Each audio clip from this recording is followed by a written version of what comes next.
Is using AI as therapy a really, really stupid idea, or is it actually a bit of a life hack? I think it's inevitable. Like AI, it's going to be used, it's going to be part of healthcare. Loads of us are offloading our problems onto chatbots. I've just paid £19.99 a month for ChatGPT because honestly, we've just had a conversation and I was trauma dumping.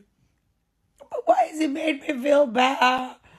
But could AI actually replace therapy? Eleanor's been looking into it for this article. Out of the people you spoke to, what were they generally using it for? Anxiety, depression. More than 1 in 7 people in the UK are waiting for access to mental health services. And you'll know if you've considered it, paying for private therapy can be about 50 quid a session. So when there's a free, personalised alternative that is around to chat 24/7, it's not surprising people are trying it out. I went onto this website called Character AI, where basically people set up these different profiles or personas, which are chatbots, and they design them to have different personalities. You can choose which one you like and then chat to it. What's up, bro? Q&A Sundays will bring those back. I tried the one called Therapist, which told me it was trained in cognitive behavioural therapy. The website did give this disclaimer, though, that it's not actually a real person or a licensed therapist, but it still had 46 million interactions, so I told it that I was really stressed out at work. Hello, I'm your therapist. I've been working in therapy since 1999, so what did you want to discuss? I'm stressed at work. How long have you been feeling stressed at work? Only in the last few hours. What about work is causing you that level of stress right now?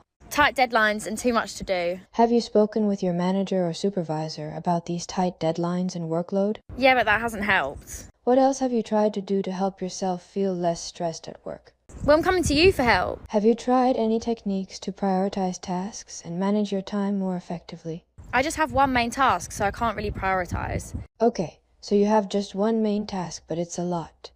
To be honest, I found it pretty annoying. It kept trying to solve my practical problems, but I didn't really feel like it was supporting me with how I was feeling and my emotions. I mean, I have to say, from the people I spoke to, they really, really liked it. They said, you know, it's a stopgap. Like, no one was saying, I would use this in isolation. And some people find human connection awkward. Like, one of the people has autism, and he was saying, you know, I find it hard to talk to people I don't know. I prefer this. A study in the US looked at how these chatbots helped people diagnosed with anxiety, depression or an eating disorder and compared that with a control group of the same conditions. And after just 4 weeks, it found a 51% reduction in depressive symptoms. So how do these things actually know what to say to you? Bro, why am I having a whole conversation with ChatGPT? AI works by going through huge amounts of data, so websites, articles, books, to predict the next word in a sequence and uses that to try and write messages that sound like a human. I've used ChatGPT quite a bit myself, and it actually is weird sometimes how much I feel like I'm talking to a person. Mine actually gives me kisses sometimes. When I kiss it, it just gives me a little X at the end of the message. But if it's acting as a therapist, it doesn't actually have vast amounts of real-life transcripts to go off because, obviously, nobody is recording their private therapy session and putting that on the internet. It gets things wrong as well, and sometimes it doesn't even have an answer for you. And other times it can just feel like it's literally agreeing with everything you say. It's like chatting to a friend over a glass of wine, and then suddenly it glitches and says, oh, I can't help you with that. Also, when I have a glass of wine with my friends, they give me awful advice sometimes. Exactly. If the bot was just like, dump him. One of the latest ChatGPT updates had to be scrapped because it was just too affirmative. In one case, it agreed with one user that they should stop taking their medication. The company admitted that update was overly flattering and pulled it. There was another separate case where an eating disorder charity used AI to replace its human helpline, but, again, had to pull it after claims it was recommending people restrict their calories. You need to be challenged, and a proper therapist will try and resolve your issues. Like, there should be an end date to you having therapy. It shouldn't just continue forever. There have been other instances, very seriously, of sort of general purpose bots, you know, affirming people who had sort of suicidal thoughts. The NHS actually uses an AI chatbot. It's called Wiser, and it offers stuff like breathing exercises and meditation. It does say it's designed for people with low mood, stress or anxiety and not severe mental health problems. And if users say that they're suicidal or self-harming, it sends them crisis resources.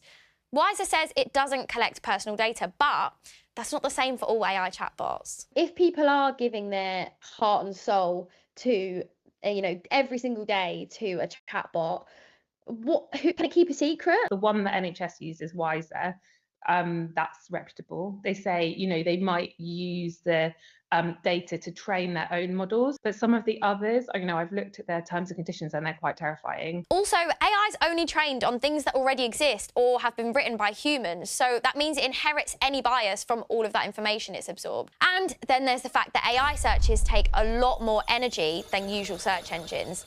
The boss of OpenAI admitted that saying please and thank you to your ChatGPT is wasting millions of dollars in computing power. So can we actually call these AI therapists, or would real therapists think that's ridiculous?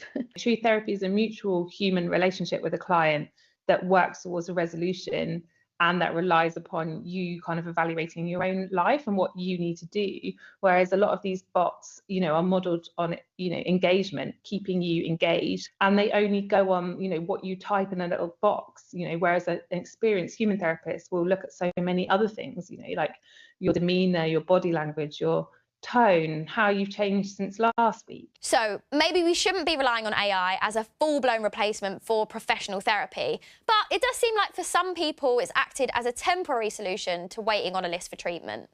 So all of the experts I spoke to said, you know, there's huge potential for this, but it's just not good enough yet. So what do you use AI for? Let us know in the comments below. Also, details of organisations offering help and support with mental health are available at bbc.co.uk/actionline.